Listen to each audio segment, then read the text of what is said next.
Ma'am, can I ask po? Ididi ko po is before or after May 1. And magre-resign po ako sa work ng December 2023. Need ko pa ba maghulog for voluntary? And what month need hulugan po? Hi Beb! For today's video, sasagutin natin yung question ni Beb Mai. Beb, kung ang EDD mo ay between April 2024 or May 2024, parehas lang ito ng semester of contingency. At para malaman kung ikaw ay qualified sa maternity benefits, i-exclude natin ang semester of contingency mo na mula January 2024 to June 2024.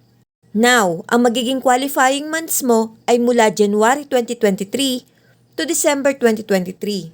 Same lang po ito ng qualifying month kung ang EDD mo ay April 2024 or May 2024. So, dito po magsiselect ng at least 3 to 6 highest monthly salary credits. At syempre, dapat may hulog ka sa nasabing qualifying period para makompute ang maternity benefits mo. Sana'y nasagot ko ang iyong katanungan. Thank you and God bless. Follow for more.